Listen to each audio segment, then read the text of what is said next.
SABC est un tétraèdre, I, J et K sont les milieux respectifs des segments AB, BC et AC, et on nous demande de montrer que SA plus SB plus SC est égal à SI plus SJ plus SK. Nous allons utiliser la relation de Schall pour écrire SA en fonction de SI, donc SA égale SI plus IA, SB égale SJ plus JB et SC égale SK plus KC.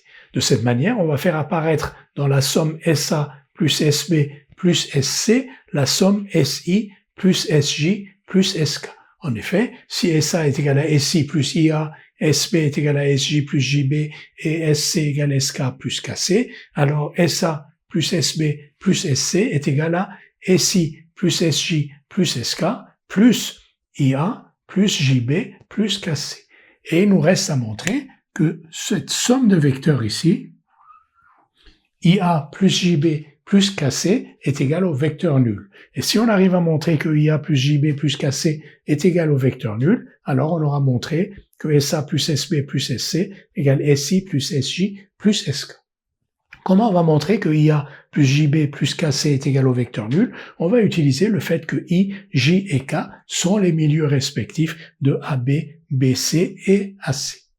On a donc montré que SA plus SB plus SC est égal à SI plus SJ plus SK plus IA plus JB plus KC en utilisant la relation de Schall. Et on a dit que si on voulait montrer donc que SA plus SB plus SC était égal à SI plus SJ plus SK comme on nous le demande, il nous faut montrer que IA plus JB plus KC était égal au vecteur nul.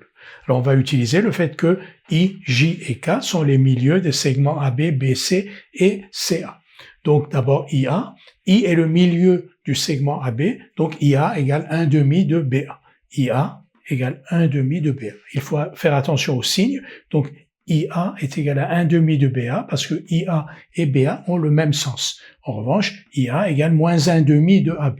Donc on a IA égale 1 demi de BA, on a JB que voici, qui est égal à 1 demi de CB parce que J est le milieu du segment CB, et KC égale 1 demi de AC, donc KC égale 1 demi de AC parce que K est le milieu du segment AC. Donc on a IA égale 1 demi de BA, JB égale 1 demi de CB, KC égale 1 demi de AC. Donc cette somme IA plus JB plus KC dont on veut montrer qu'elle est égale au vecteur nul s'écrit sous la forme 1 demi de BA plus 1 demi de CB plus 1 demi de AC.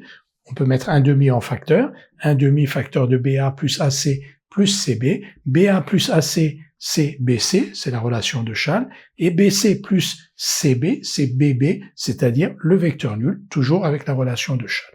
Donc on montre que IA, on vient de montrer que IA plus JB plus KC est égal au vecteur nul. Donc ici, nous avons un vecteur qui est le vecteur nul. Donc SA plus SB plus SC est égal à SI plus SJ plus SK.